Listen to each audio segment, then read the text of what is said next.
Good morning. I know every single person in this room, but just in case you forgot because you haven't had enough coffee, I am the Reverend Lori Anzelotti. Today I have the pleasure of introducing just one of the finest people I know. This is Mr. Jeff Schulenberg. He is a liaison, which is a volunteer title with Faith and for the Sake of All. I was the director of Faith and for the Sake of All while I was in seminary at Eden, and Jeff was one of the very first people that I was able to share, who we could share a vision together of bringing information from the For Sake of All report and from this one, what you'll see today, Dismantling the Divide, Segregation in St. Louis. Jeff shared that vision, and he took his professional talents that he used to use to sell dog food for Ralston Purina, and now uses those talents to spread the kingdom, to talk about inequities that exist and how we can address them and repair them. And Elizabeth Hines is also a liaison with us in Faith and for the Sake of All, for those who might not know. Faith and for the Sake of All last weekend launched an expansion project. It will be bringing temples, churches, and African American churches in North City together to do some really tough discussions around our history of racism, around trauma, around healing, and then to envision programming that can bring new life into the African American congregation using the resources of the other temples and churches in that area. That's what I call beloved community that we talk about here at Holy Communion. But all of that begins, as we know, all of that beloved community begins with one thing: truth-telling. We can't become beloved community until we tell the truth. And Jeff is here today to tell the truth about housing in our city. So with that, I will turn it over. I do want to say that we're doing an abbreviated version of the usual presentation. There's always three parts: data, faith, and action. Jeff will be doing the data this morning. We'll be doing the faith reflection at our small tables. And then we will be talking more about action in the coming weeks at our next fori. So without further ado, I turn over an abbreviated data version to Jeff. Good morning. Well, as Lori... Thank you. As Lori said, this is going to be a little bit of an abbreviated version, so I'm going to go quickly. If you really have a burning question, I can try to stop and field it, but we've got a lot of ground to cover. I mostly want to give you exposure to some of the facts that came out of this report that help us understand how we got to where we are today. One of the things that we usually do in the full workshop is this whole exercise around buying a house.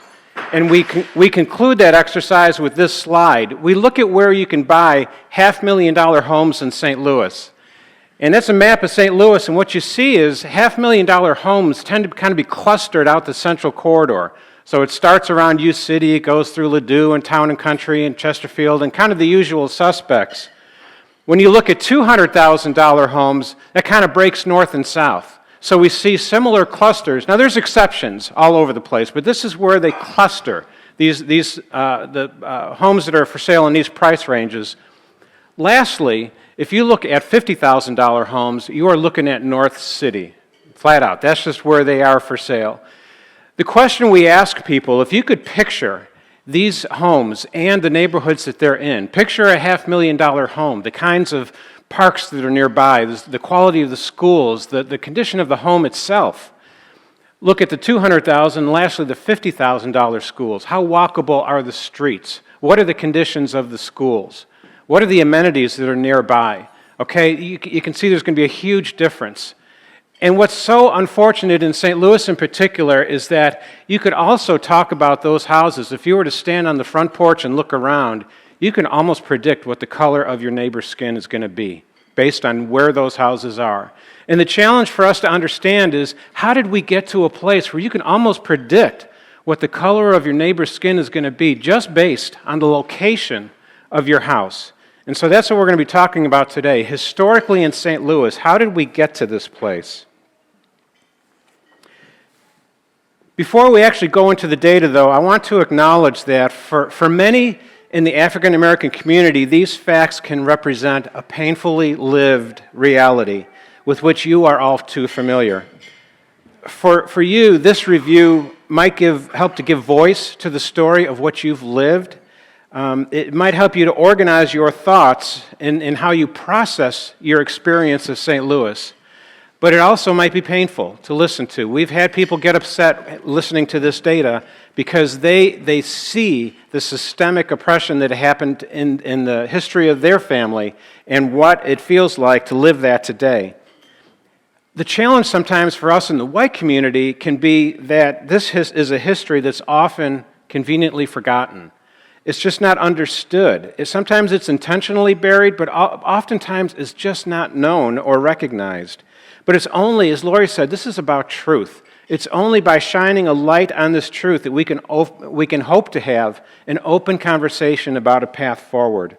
So to borrow from Dr. Martin Luther King Jr., facing these facts can be a first step in seeking to shorten the long arc of the moral universe in pursuit of justice for some, but for the sake of all. I'm going to touch on some of the historic tools of segregation, and again, we're going to go very quickly. We're going to talk about racial zoning, restrictive deed covenants, and the federal housing FHA policies. And we're going to, what this revolves around is the Great Migration. Is when we're talking historically, we're starting in around 1915. From about 1915 to 1970, there were some 6 million African Americans that fled the Jim Crow South to northern and western states.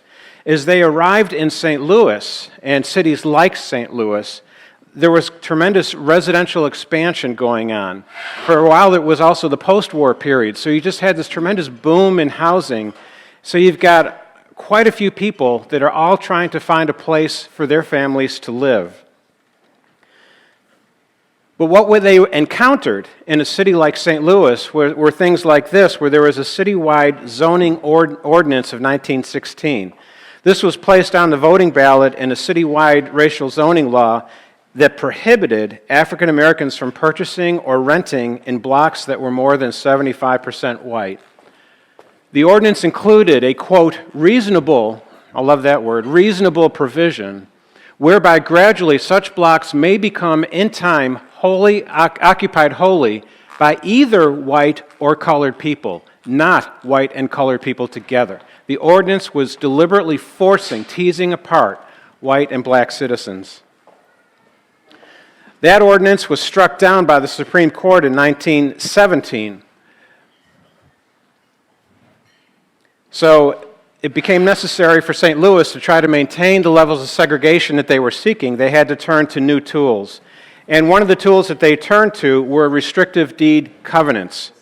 So these were covenants that were placed onto a property deed, and they prohibited the sale of a home to a person of color, basically. So if you look at this restrictive deed covenant, this is what that on the paragraph on the left says.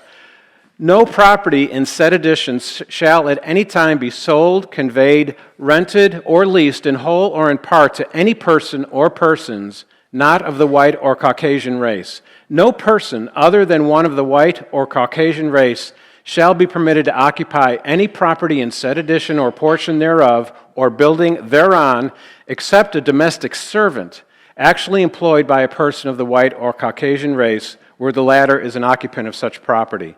That is how strict these covenants were, that if you owned a home and you were white, and you were in a white neighborhood, you could not sell to a person of color. There were, by the 1940s, there were nearly 380 neighborhood restrictive deed covenants, and every one of those affected up to hundreds of houses.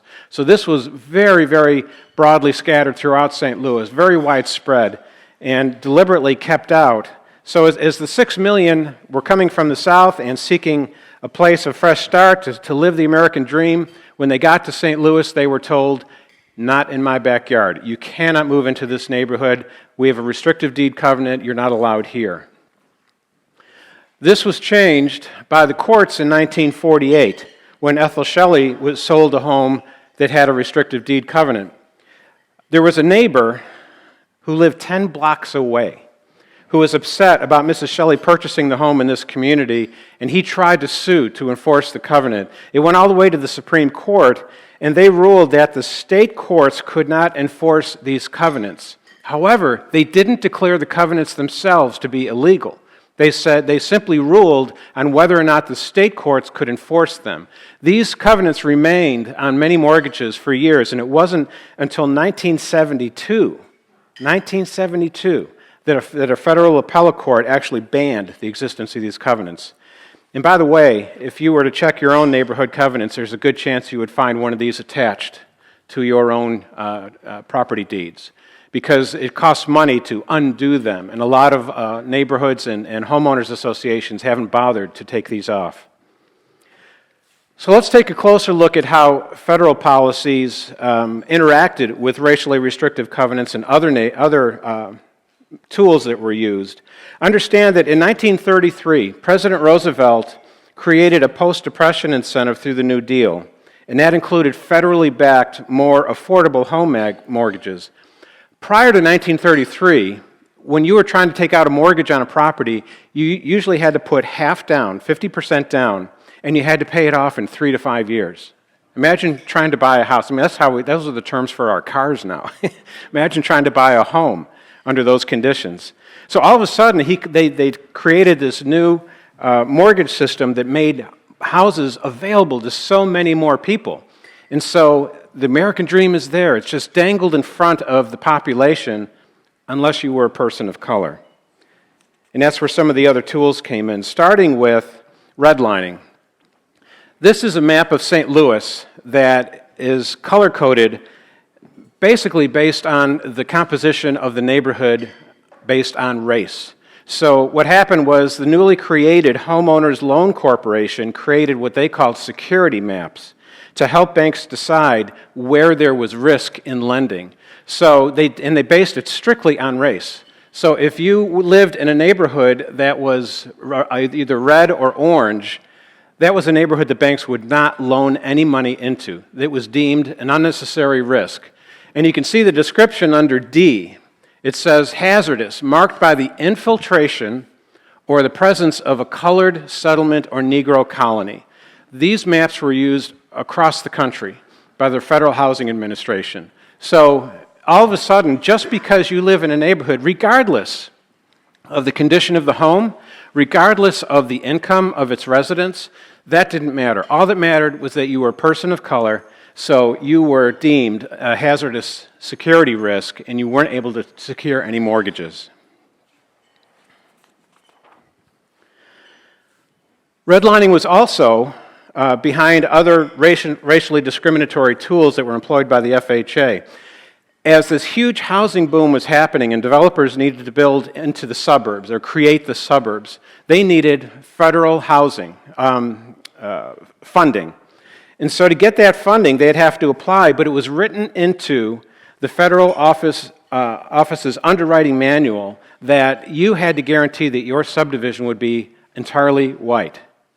That was one of the preconditions of getting the funding to build these major settlements. So the large-scale loans, and this is a picture of Ferguson in the 1950s, to build a subdivision like this, as a builder, as a developer, you had to ensure that it was going to be an all-white subdivision. And this is from the Federal Housing Administration. This is not some local organization that was trying to oppress a population. This was federal policy.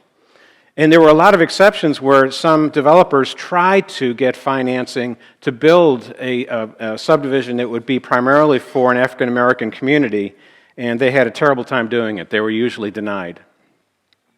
So redlining assured that low-interest loans were almost exclusively given to whites, And the FHA policies also made sure that any new subdivisions were only available to whites. And it got to the point where in St. Louis and the surrounding area, from 1947 to 1952, over those 5 years, there were about 70,000 new homes built. Tremendous boom in housing. 35 out of those 70,000 were available to people of color. So think of that. When you have this tremendous migration coming from the South, and you've got the African American community looking for a place to settle, and there's all this new development going on, and you have access to none of it, virtually none of it. The impact of redlining, even going to 1962 to 1967, when we look at the history of Federal Housing Authority loans, we see that only 3.3% of all loans approved by the FHA went to African Americans. So that in the St. Louis area, that equated about 400,000 St. Louis area mortgages. 3.3% went to African Americans. The rest went to whites. So it greatly limited the ability of the African American community to enjoy home ownership. And it kind of begs the question, what's home ownership meant in your family? So when you have a home and home prices are appreciating consistently, the home prices keep going up, that creates intergenerational wealth for your family.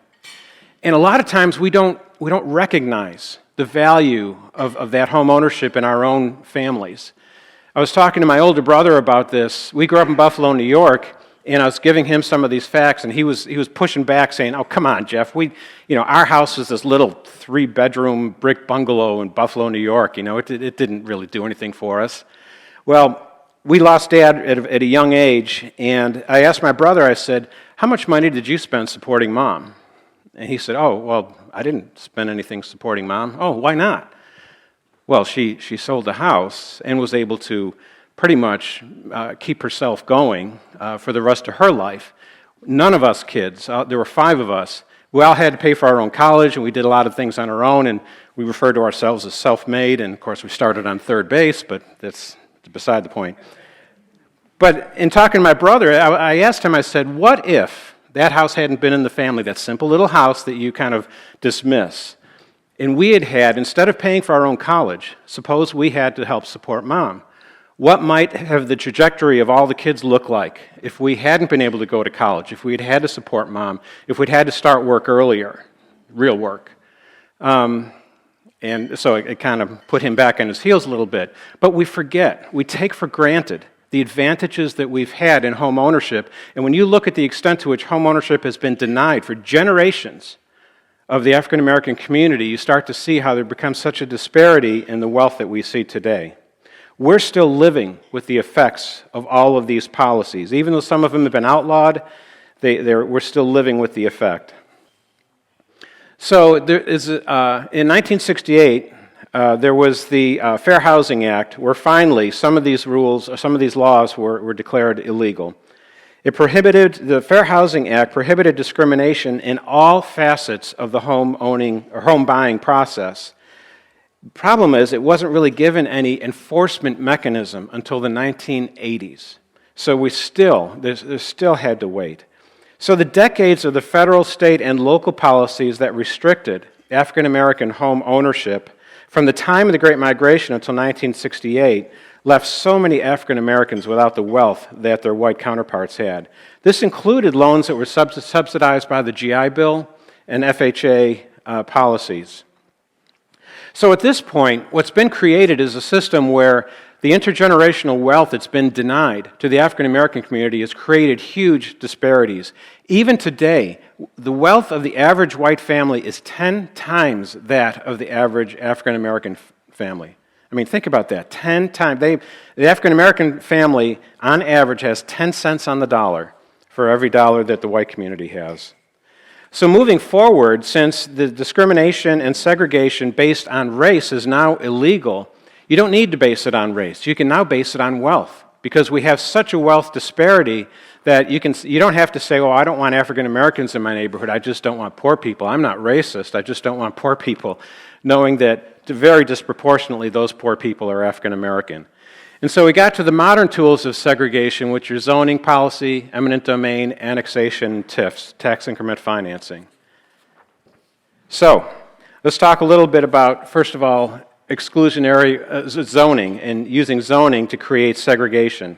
So as these suburban municipalities grew, they were looking for a wealthy tax base. And so what they did is they began to set rules that they knew would attract a wealthier clientele. However, by definition, that excluded less affluent families and also African Americans. So what you see what's zoned here is the large lot is the deeper orange, the slightly lighter orange is a smaller lot. That large lot of at least 22,000 square feet, those are half-acre lots, basically. So those are pretty large lots. And usually in St. Louis, a larger, not always, but a large lot tends to mean a larger home, more expensive home. So what you're seeing here is by zoning, by lot size or sometimes by home size, what you were doing was basically setting yourself up to only allow rich people to come into this area. And that's how we ended up with, for example, with the Central Corridor like we did. So typically, since a large lot means a large home, you began to continue this trend of separating where the African-American community was going to be allowed to live. Another tool was eminent domain. This is a picture of Dr. Howard Venable, who was a distinguished eye surgeon practicing at both Homer G. Phillips Hospital and at Barnes-Jewish. And he and his wife began trying to build a home in Creve Coeur in the 1950s, but they faced impossible hurdles. And they were denied sewer permits. There were just all kinds of bureaucratic red tape that was thrown in their path. And finally, the city just said, you know what, we're just, through eminent domain, we are taking this property. And they just physically took it over from him. And what they did was they rezoned it as a park. And until this past November, the name of that park was Bernie Park in Creve Coeur.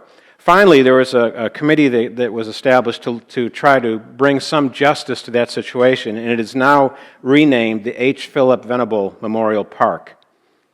Another example came from Mill Creek Valley, which was the single largest displacement of African Americans in the region's history. In that case, there were 20,000 residents, 95% of whom were black, that were displaced because of the I-64 construction, expansion of SLU, and other projects. And then you ask, well, where did all those 20,000 people go, mostly African Americans? Well, a lot of them went to the new, at the time, a fairly new high-rise called Pruitt-Igoe. Pruitt-Igoe became kind of a poster child for public housing failure, and it was raised in 1972. Annexation, another tool where territories can be brought into the domain of a city. And what happened here was in Meacham Park, there was a very modest but proud community of African Americans that were living adjacent to Kirkwood. And what happened was that there was a proposal for a third of Meacham Park, as it was annexed into Kirkwood, for a third of that area to be given to developers. That's where we got the Target today and some of the other stores that are in that plaza. So I have to say, a lot of the residents did agree to this, the African American residents in Meacham Park, because there were a lot of promises made about how they were going to get a one-for-one. If their house was taken away, they were going to be offered another house. And it all sounded like a pretty good proposition, so they voted for it. But the reality was far less than what was promised. And when they realized where their new house was going to be built, a lot of them just walked away and said, no, this isn't at all a place where we want to be. So what ended up happening is that the Meacham Park area saw a 28% drop in its population, and the area remains mostly segregated today. The promises that were made were never delivered. Similar things happened in Brentwood to build the Brentwood Promenade, and in Clayton to build what is now the financial hub of our area. And then throughout South St. Louis to build I-44. People being displaced, areas being annexed, and people being forced out of their homes. Tax increment financing. So this is where we take a portion of the taxes that are generated by new development to pay for the construction costs of a community project. These TIFs are intended to be used in disadvantaged areas. However, when they did a review of the TIFs from 2000 to 2014 for the St. Louis region, what they found was that 84% of the TIF monies ended up going into wealthier white neighborhoods. Again, best of intentions, sounds like a good program, but the execution ended up not serving the people that it was supposed to serve. Even when the TIFs are applied to a disinvested area, what often happens is that that development displaces existing residents, and the subsequent gentrification of a neighborhood can force people out. We're seeing a lot of that in the Grove right now, in other areas of St. Louis. Also, because of the arrangements of a TIF with tax dollars going back to a developer, those tax dollars do not go into local schools, public services, and so you end up oftentimes with an area that's disadvantaged. And there was a quote from the East-West Gateway Council in 2011. They said, "The use of tax incentives has exacerbated economic and racial disparity in the St. Louis region. A tool that was supposed to improve things has actually made them worse." So the issue is that these modern tools of segregation that we talked about are still in place today. The older practices were struck down, but again, because of the wealth disparity, the other tools that followed them are still in place and are still working to keep our area segregated.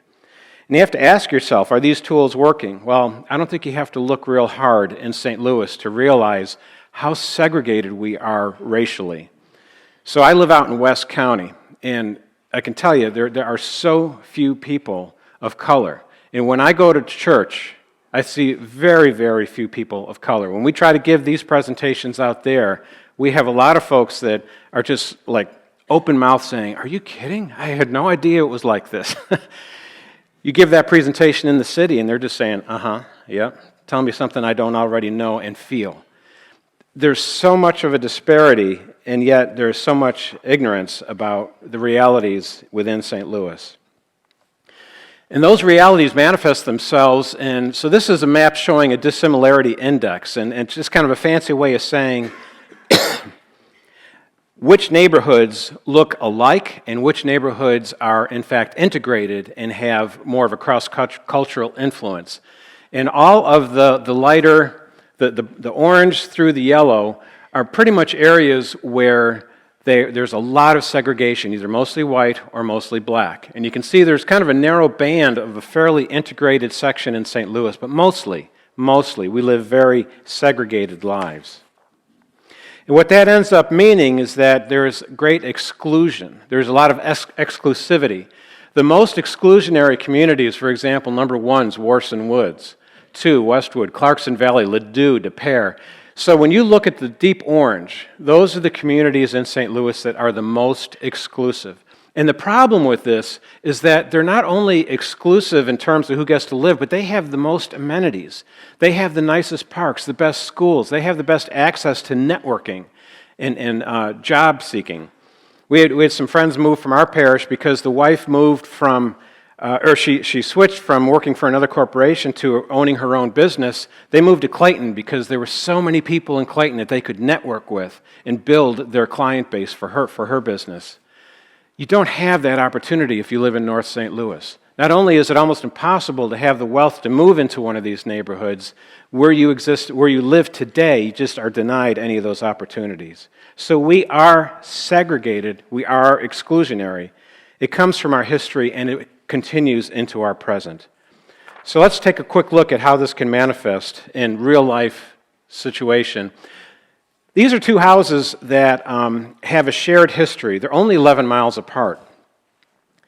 The once proud house on Wells Avenue on the right-hand side was built in 1907. At the time, it was a short walk from CBC and Visitation. It was in a working-class neighborhood. Leo and Margaret Reed, who were white, bought this house in 1922, and they stayed there for 31 years. What they did is as this neighborhood, it transitioned. It was adjacent to an African-American neighborhood, and so as the black community needed new places to move, they came into this neighborhood, and within 10 years, the Wells Avenue neighborhood transitioned from being mostly mostly white to mostly African-American. So it was redlined, and you could no longer get a mortgage to buy a house in the Wells Avenue neighborhood. So when Leo Reed Sr. wanted to sell the house, he couldn't Nobody could get a mortgage to buy it from him. In the meantime, his son goes off to war, comes back and uses the GI Bill to buy the house in Glendale on the left. All right, so it's the same family, okay? But now his son is living in the house in Glendale.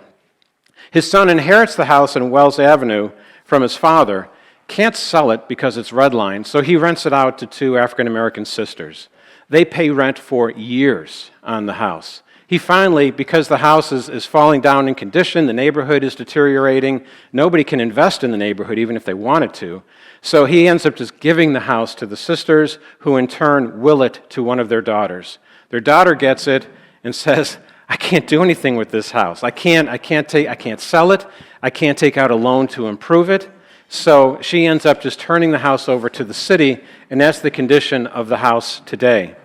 Whereas the house in Glendale sold in 2016 for $365,000, more than 18 times its original cost.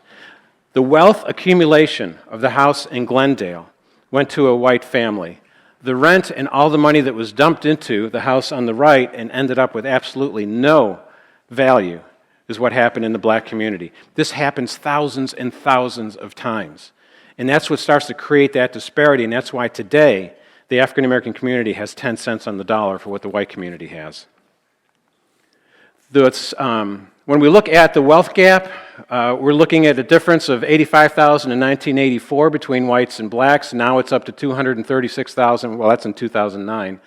Over 25% of that is attributable to years of home ownership, and what's almost frightening is that at current rates, it'll take the average African American family 228 years to catch up.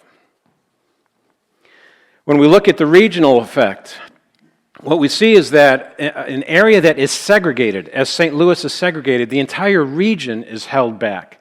So a region that's segregated by race as well as skills has a slower rate of income growth. In fact, they grow only at about 2/3 the rate of a city that is integrated and more functional. We're holding ourselves back. During an economic recovery, more inclusive cities recover better, and according to the Urban Institute, St. Louis ranks 260th out of 274. Remember when Amazon was for a brief moment considering St. Louis? And very quickly they took us off the table. And one of the things that they told the city was that you don't have the quality of the labor force and the education system that we need to find a labor pool that we need for our operation. Because you have entire swaths of the city that are underserved, that are undereducated, that are oppressed. And yeah, you've got some really fine schools out in West County, but we need the whole city behind us. We need a labor pool to pull from that you don't have, St. Louis. So we are when we talk about for the sake of all, we are all hurt by the fact that we have oppressed a major portion of our population and we're failing to live up to God's promise. Another fact that came out of this type of reporting, this is from the Health and Wellness Report from For the Sake of All, the original report. If you're born in North St. Louis, zip code 63106, you have a life expectancy of 67 years. If you were born in Clayton, just 10 miles away, you have a life expectancy of 85. You get 18 more years of life expectancy just because you were born into the right zip code. Or conversely, you lose that 18 years born into the wrong zip code. 18 years happens to be about the time, the duration of many folks' retirement. So when you consider a person who's worked all their life in zip code 63106 and paid into Social Security, they collect nothing for what they've put in. Those are the kinds of realities that are being faced. And just in case you ladder to the same place I did, to be honest, when I saw this statistic, I thought, well, of course they don't live as long. They're shooting each other and they're killing each other in the streets. They went through and did a statistical analysis and looked at causes of the premature deaths that they were seeing, and they put this in a pie chart that we don't have here, but basically there was one narrow sliver that was only caused 5% of the discrepancy in life expectancy. That's where the violence came in. The rest of it had to do with health and wellness, had to do with the environment that they're raised in, the lack of education, and all the other things we've talked about. So, just a quote to think about. There's just a lot of emotional tension that prevents people from speaking honestly about race. The results of racist housing policy is that we don't live near each other, we don't know each other, we don't speak to each other, we don't understand each other, and we don't even fully understand the policies and the laws that got us here. You know, you think about where we started with that discrepancy in housing values and the impact of that wealth discrepancy on generations of African Americans versus whites. There's a randomness, there's an unfairness to that just should rub us the wrong way as Christians. You cannot have a major part of your population facing those kinds of hurdles, facing that kind of history, and not feel moved to make a difference. So Lori has talked about how usually this is part of a larger workshop that talks about faith and also moves to an action module. So I hope that in the coming weeks, as you have other opportunities, you'll be thinking about what tugs on your heart? What part of this do you really want to respond to? And what can that look like in this congregation and for you personally? So I think that'll do it. Thank you. Thank you, Jeff.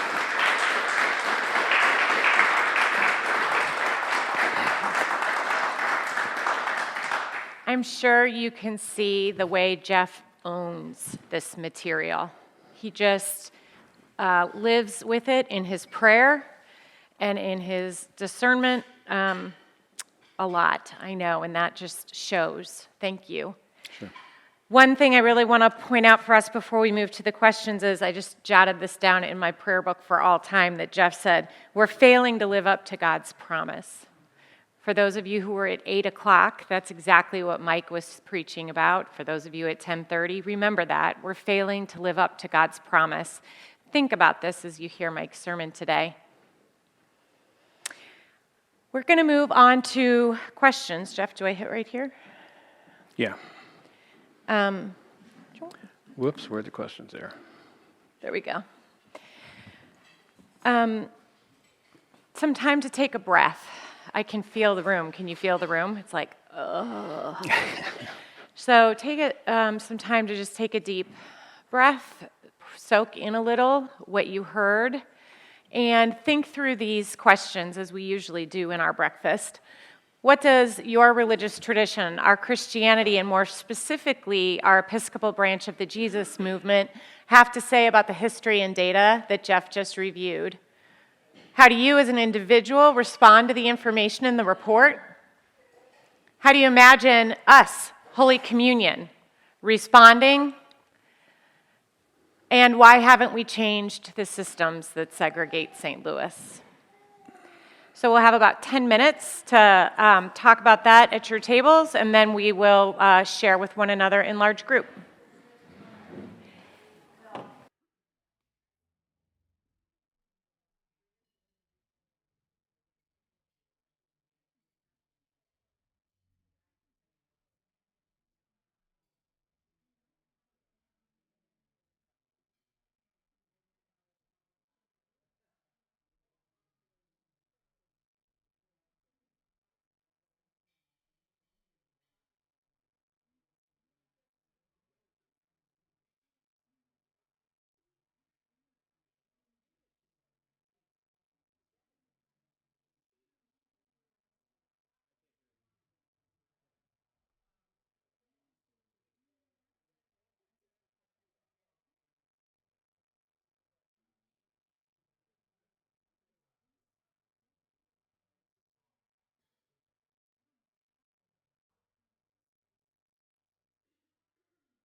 I came around and asked if you could please sign in on the sign-in sheet. You'll also notice in your folder that there is a post-workshop evaluation. You are helping, by signing in on the sign-in sheet and by completing the post-workshop evaluation, you are actually helping to continue this work to move forward, because grantors want to know what people thought and how people were moved and how many people were presented to. So by giving your name and by sharing your thoughts on the evaluation, that helps Faith and For the Sake of All with their grant funding. So thank you for tending to that. I appreciate it. Also, I want to let you know, since you've got a pen in your hand, if you want to write this down right now, the full housing workshop will be presented on April 30th from 6 to 8 p.m. at the College Church, St. Francis Xavier, April 30th. Also, because Faith and For the Sake of All is a ministry of Emmanuel Episcopal Church and is supported by funding from the Diocese of Missouri. So if you receive the iSeek, maybe you'll start to notice now at the end of the iSeek where they list out events, you'll see Mobilizing the Faithful workshops. They're promoted through the diocese too. So, and you can always ask me because I know how to figure it out if I don't know it off the top of my head. As I mentioned, this workshop always has 3 portions. Data, which Jeff agonized over how to get all that data, 100 pages of data into that brief time. Excellent job. Then faith reflection. You've been doing a shortened version of that at your table, and we'll share out on that in just a second. And then last is always action. Faith and For the Sake of All was founded on the premise that we will not just enjoy a nice breakfast and walk out of here going, Reverend James Forbes last week preached for our Faith and For the Sake of All expansion kickoff, and he said, please do this with me. God does not sit around and go, So this presentation always ends with what comes next. Brian Barnhart has put together a whole month of what comes next for us in this forum. We will be hearing about homelessness. We will be hearing about veterans, specifically veterans homelessness. And then Todd Swanson is speaking. He's a fabulous speaker at the end of March from UMSL. And remind me his topic, Brian? Gentrification and economic development. He's a wonderful speaker. Don't miss it. So those will be some continuing ways to think about action in the month coming, as are, if you see inside of your folder, there are report recommendations on the right-hand side, as well as get involved partners. Partners, many of whom we have heard from here in our church in this space, Arch City Defenders being one of them. So our conversation as a congregation will be ongoing, building off of our commitment and the steps we've taken with the Gannon House to renovate that house and to offer it as a space to provide home in a safe neighborhood with a good school district for First Braverly and now St. Patrick's Center and homeless vets. So we're taking our secret small steps, for those of you who were here on Ash Wednesday for that sermon, and we'll just keep taking more together. What were you talking about at your tables? What does the Episcopal branch of the Jesus movement... What does the Episcopal branch of the Jesus movement have to say to what Jeff presented?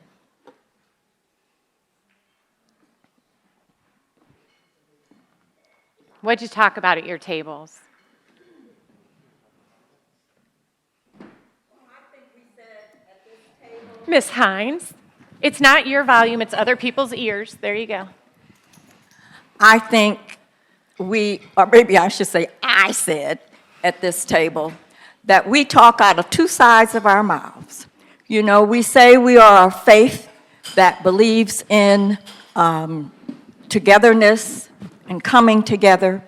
We say that we are a faith that believes in God and the thought that there's enough for us all.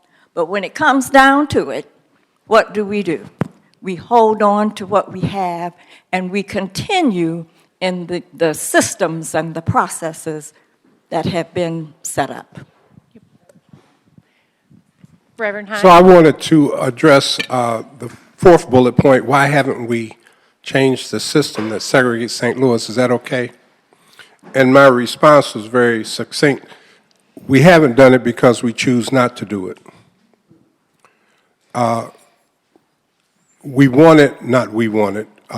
The power structure, the white political power structure and the white equity of this community decided that they wanted a Major League Soccer program. Amen. And someone woke up one morning, snapped their fingers, and by 2021, this community will have a Major League Soccer program with full accoutrements, stadium, practice field, and everything that's necessary in order for it to be a success. If we chose to, and when I say we, please know that I'm not talking about me as a participant in that process, because I like the political power, the equity. But I'm saying we as a community that has the political power, has the political equity, have the resources, if we chose to, we could choose to address the issue of segregation and racism starting today, starting tomorrow. I asked at the table, we have a white mayor and a white county executive.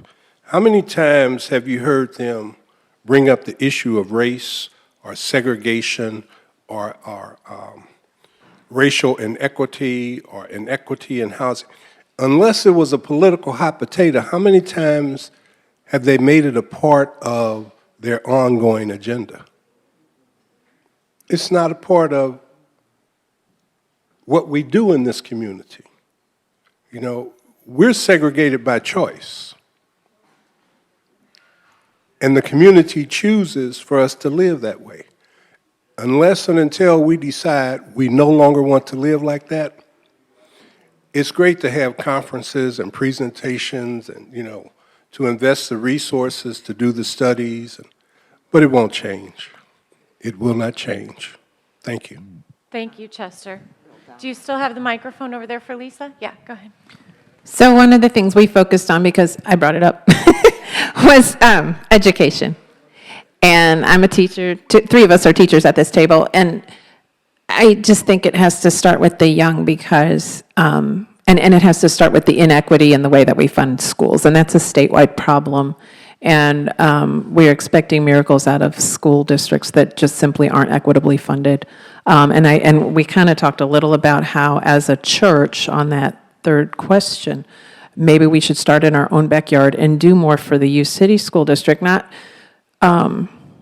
just giving them material things, but advocating for a more just system that sends the kids the message that we as a community care about them and their education. Because when you walk into a school that's not funded properly and things are falling apart, and you've got lots of substitute teachers and all this stuff that they see, it tells them how the community really thinks about the importance of them and of their education. And we have to change that. And that's citywide, but as a church, we're in U City. We're in U City, which seems to me, and I know that there are people in this room who know better than I do about U City schools, so please correct me where I'm wrong, but that this city is a microcosm of our region. It's just the divide is Olive instead of Del Mar. It's just a microcosm. I got that right? It is, but our schools, most of the people in our school district that can afford to send their kids elsewhere do so at this point, and that's not sustainable. Right. And I want to just lift up what Chester had to say and weave it with Lisa's focus on education and say that Faith and for the sake of all, while moving these workshops forward, because we have to begin, as Beloved Community says, with truth-telling. But as Chester points out, we cannot stop with truth-telling. And that is why Faith and for the Sake of All has finally, after 2 years, built the relationships to do that mobilizing the faithful expansion, where programming will be brought by multiracial, multi-zip code efforts into African American congregations. So it is both the truth-telling and the relational work to change systems. I was at a meeting this week with Reverend Dr. Starsky Wilson, who spoke here back in August, and he said many fronts, Chester, many fronts. Faith and for the Sake of All is relational. We have economic work going on with CDAs, child development accounts, so that every child in the state receives money into an account that starts at birth from the state, them being able to start saving for college education. There's statistics that show when that happens, kids have a much higher rate of getting to college. Because just as you said, Lisa, it shows that people believe in them and care from the minute of their birth. So, and he went on with other areas, but it has to be a multi-pronged approach: governmental, educational, economic, relational, in order to address number 4, to change the system. Yeah, Bob. We actually didn't talk about this at the table, but I feel compelled to relate this story because I feel like it's the crux of some of the problem and a way that can be solved. I'm a bassoonist, and I practice at Metro District 8 honor band rehearsals and practice rooms. And it so happened that a bassoonist in the high school band had his instrument broke. And so they brought it to me and I fixed it. And the kid was amazed, and it was really very simple. I just hit it up against the wall, and it miraculously fixed itself. If you want to know exactly what happened later on, let me know, and I'll explain it to you, but it's sort of funny. Anyway, he could hear me practicing, too, and he says, "Oh, my gosh, you're fantastic, and you all can be the judge of that." But anyway, he was very bowled over, and he says, "I want to study with you." And I said, "Fine, just give me a call." I gave him my contact information. He goes, he's from,